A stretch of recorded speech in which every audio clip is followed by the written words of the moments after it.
With the 2025 NFL draft already coming to a conclusion and OTAs and summer workouts right around the corner, I think pretty much every NFL team would like to say that top to bottom, their roster's complete.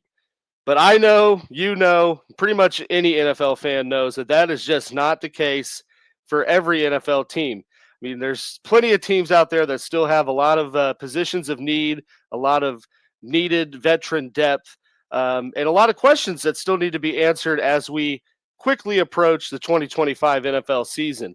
What's up, everybody? It's the Real AG here, back at you again on the Lockdown Defense Sports Network. And for this little video, we are going to be looking at, that's right, the old cats that are still out there, the unsigned free agents, kind of who's the top remaining free agents on our list, and where we think some of the most ideal fits are for these players that are still looking for a home. So let's just get right into it, ladies and gentlemen. Just for this video, we're going to be covering specifically the offensive side of the ball. Please be on the lookout for a preview of the pending remaining defensive free agents and kind of ideal fits for that later in the week.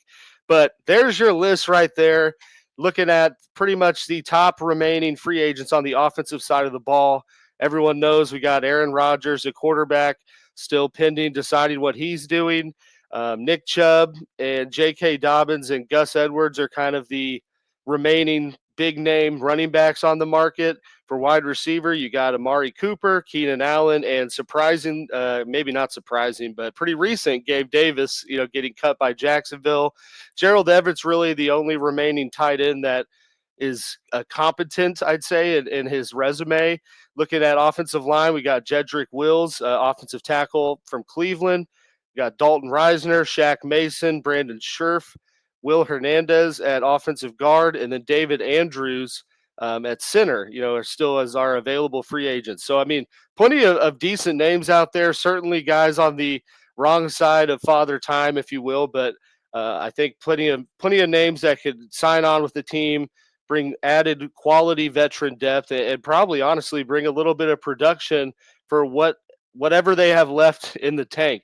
But, looking at what do I think are some of the best landing spots for these free agents, and again, this is not in any sort of, priority ranking or anything. I'm just going to list out kind of my three most ideal fits with these pending guys. First and foremost, I got Jedrick Wills, the offensive tackle, as a first-round pick to Cleveland. They ultimately did not pick up his option and let him go. Pending free agent. I think perfect fit, our most ideal landing spot for someone like that has got to be, as much as it pains me to say this as the Chiefs fan, but it's got to be the Las Vegas Raiders. And I'll tell you my reasoning to that is we all saw what they did in the draft. Obviously took Jonty, obviously going to plan to kind of match some success they had in years past with Josh Jacobs and just run the crap out of the ball. And that's all good and fine. But last I checked, the Raiders don't have the best offensive line. And please check me. I think that rhymed. That's a bar. But either way, they're going to have to beef up that offensive line and get a competent supporting cast there to help Jonty out, or they're just going to lay him out to dry. And, we're going to see a Todd Gurley situation where the team's finally good when he's too banged up to be a part of it. But, looking at kind of the Raiders line, they made some good moves last year in the draft. Pendant or incumbent left tackle in Colton Miller is, certainly aging and, I believe was hurt most of last year, always kind of carries that hurt designation. So, if I'm the Raiders, why not take a gamble on someone like Wills, a young offensive tackle, former first rounder who's been a starting guy at times, and, bring it in for some kind of like a Mekhi Becton type deal, not going to break the bank, but give him a shot and see, what he has left and what you can ultimately get out of him. And maybe you can move him into guard. But either way, I would think adding a pretty recent first rounder to your offensive line room certainly helps bolster things up for the new stalwart running back that you just drafted. My next guy on my list of best landing spot is maybe a little recency here because he just got released, but I think that's Gabe Davis, the wide receiver, to sign with the Arizona Cardinals. Now, I think Arizona desperately needs a veteran presence to kind of complement or really help get the everything they can out of Marvin Harrison Jr. I mean, they've got to be able to unlock the full potential in MHJ because honestly, like, let's all be real, last season was a little bit of a letdown. But when you look at what was around him, it's kind of hard for the guy to do anything else. I mean, to do a whole lot with his supporting cast of receivers around him, for the most part, was Michael Wilson and Greg Dortch, and not to dog on those guys because they do their things in their own right. But again, I mean, you look at these high caliber offenses around the league, and there's 1 to 3 recognizable names in the receiver room, and Arizona just does not have that. So they certainly need to add a veteran presence to just help progress Marvin Harrison, but also help take a little attention off of him to let him reach his full potential. Looking at those names, I think Gabe Davis makes the most sense because he's obviously the youngest one out of Keenan Allen and Amari Cooper. Looking at Gabe Davis, it'd be total letdown for what he signed for in Jacksonville. I'll give you that.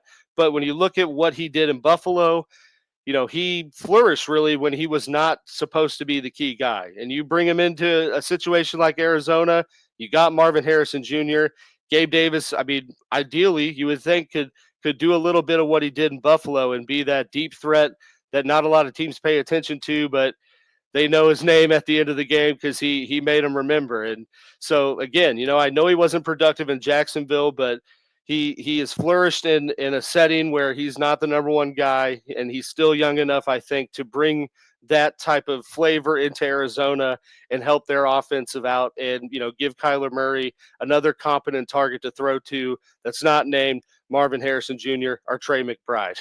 And then my last offensive player on the list here, I'm looking at running back J.K. Dobbins. I think the most ideal landing spot for Mr. J.K. has got to be with the Chi-Town Bears. So, looking at what they did in the draft, Bears were rumored, I think, to be tied to every potential top running back. Everyone kind of knew they were going to try to target a running back or add to that room. There's even been talks of them calling around on guys like Kenneth Walker. So, I think that they're looking to bolster their running back room in some way, whether that's through a trade or through signing someone. To me, J.K. Dobbins makes the most sense. Looking at who they brought in, head coach Ben Johnson, we know what he did in Detroit. They were known to have that two-headed rushing attack with Montgomery and Gibbs. And, looking at the moves Chicago's made thus far, I'd say those were all Ben Johnson request type moves to get him kind of a mirror as much as he could what he had in Detroit to try to get some success around Caleb Williams. And, they pretty much answered every question. Got another tight end, bolstered the offensive line, brought in another receiver. But the remaining question is, who's going to be the second guy in that two-headed combo at running back? Right now you're looking at DeAndre Swift. He's certainly safe in his spot, but I would say not that safe because he was a big signing last year. It was kind of a disappointment. You'd hope with Ben Johnson, maybe that changes things, but, Swift brings certain rushing and pass catching ability, and I think Dobbins can complement that and bring pretty much the same thing to this offense. Now, Dobbins certainly has his injury concerns, but looking at the remaining free agents, it's kind of like Gabe Davis here. Like, he's still only 26. He's coming off putting together a pretty solid season after those injury concerns. In LA with the Chargers, played 13 games, had 905 yards and 9 touchdowns. So, was productive enough, I think, to earn a shot somewhere. In Chicago, to me, is the best spot for both sides. Dobbins knows he's going to get a chance to play. Chicago knows they got a guy that loves to spread the ball around in terms of the rushing attack and doesn't have that 1B guy to the 1A they have. So, why not take a shot on someone like Dobbins, who brings sort of the same skill set that Swift has, and see what you can get in 2025, out of both running backs.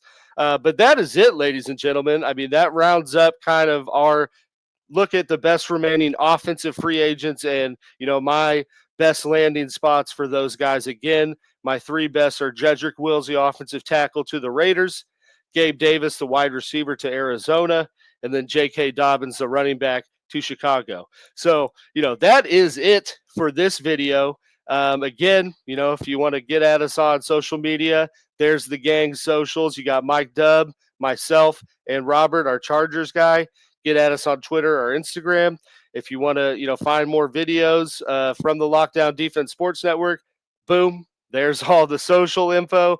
And again, please be sure to hit that subscribe button down below. Help us out with the algorithm. Hit that like button. And if you agree with my free agent predictions or best fits, let me know. If you don't, let me know. If you got some other guy out there you want your team to sign, please be sure to comment below. But until next time, peace.